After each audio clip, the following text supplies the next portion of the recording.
Hey everybody, it's Ben here, and I just got a brand new all-electric car. Why don't you take a second, see if you can maybe have a guess as to what it is that I got. I'm not going to do a full review right now or anything, but I did want to show you the car, a quick look at the exterior, some of the things that I've noticed just driving the car home that I like about it. Later on, we'll do some sort of a review, kind of more in-depth with the likes and dislikes and everything.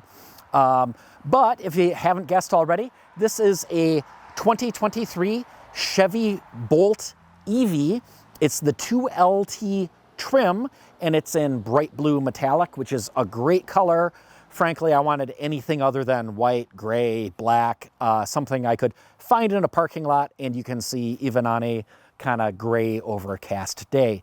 Let's take a look at the car outside and then hop in the inside.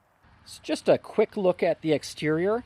It's LED lighting up top. This is actually the running light and turn signal. And down here, this is the driving light. We've got our charging port up on the driver's fender.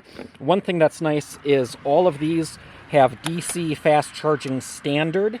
On some of the early model year Bolts, it didn't come standard. And some people actually on their first car trip, it took them until then that they realized that they did not have the DC fast charging. This CCS, so it combines the J1772 with a high power positive and negative DC power connector. The other thing is just the regular J1772. This will charge at up to 11 kilowatts, so very fast home 240 volt charging. Overall exterior, nice color.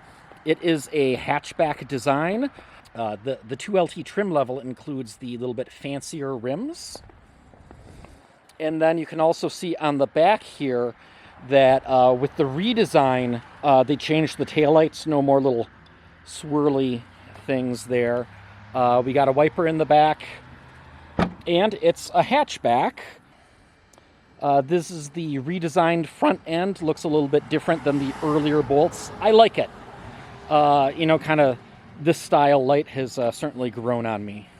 The other thing to notice is this has a camera package. So we have a forward-looking camera here. There's a backup camera, and then also on the side mirrors, we've got some little cameras hidden down here too. This does have the leather trimmed interior as part of the 2LT package. And then I got the convenience and comfort package, which means we've got heated seats and a heated steering wheel. I love those both. They feel so good.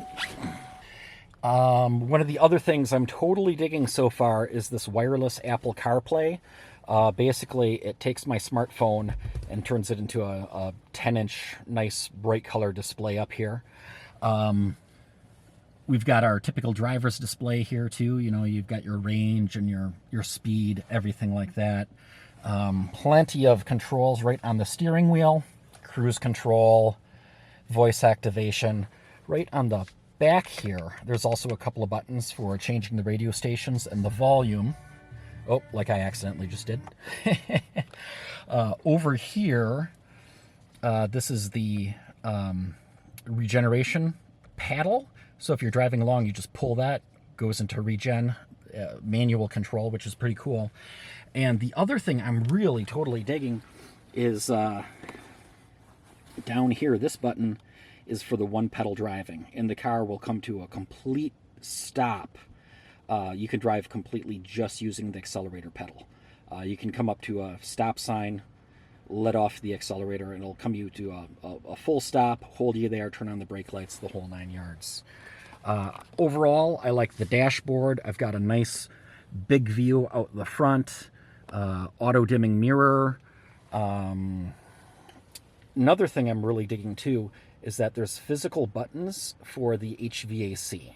So when you're bouncing down the road, you don't have to try to do anything through a touchscreen. You can just say, hey, I want the heat on or off. I want my heated seats on or off. Boom, it's right there. Also, there's a pair of buttons with rotary dials on them on the side here. And that's nice because that lets you have tactile controls over a lot of things going on in here as well. Now, one thing that's a little bit different here, I don't know how I feel about this yet, is the gear selector. You'll notice there's no kind of an automatic transmission style gear selector. Instead, it's just push buttons. Well, or push and pull buttons. Push for park, neutral, and then drive and reverse, you actually pull up on the button to put into drive or reverse. So a little different there. It works fine. You know, once you've used it once or twice, it's not a big deal. But I kind of miss having somewhere to just put my hand right here while driving.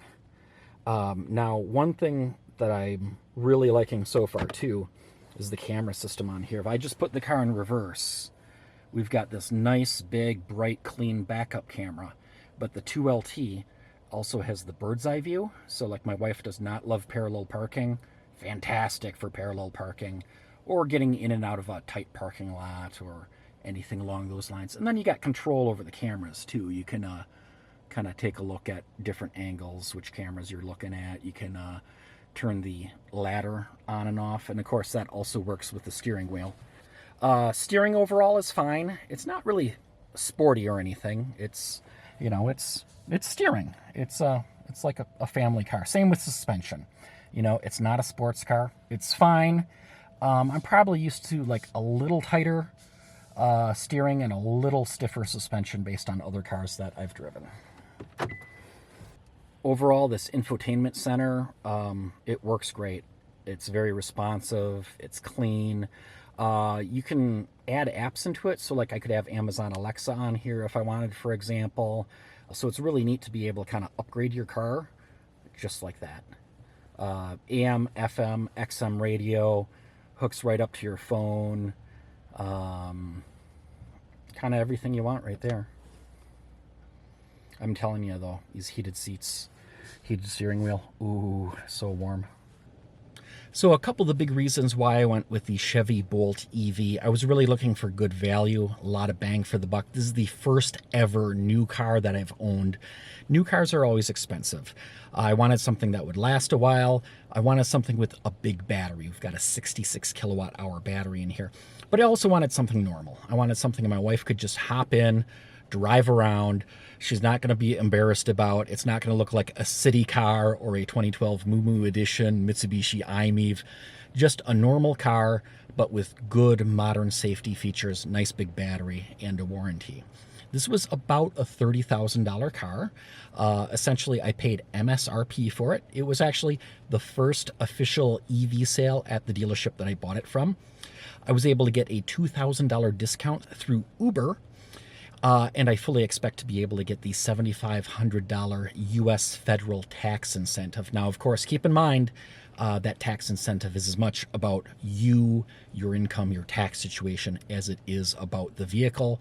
But I did read through all the fine print ahead of time, and it looks like I should be all set. So considering the discounts, basically we take this car from, you know, about a $30,000 vehicle down to about a $21,000 vehicle. And then if you also figure in how much gas you save over the life of an electric car, it's a really good deal. So I'm pretty excited about this car. I don't know, have you just bought one? What are you driving? Did you take a look at the Chevy Bolt and maybe got something else?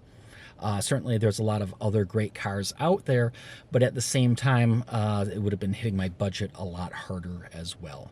But look forward to some more videos coming from me about likes and dislikes of the vehicle, actually buying it and driving it a couple hundred miles home.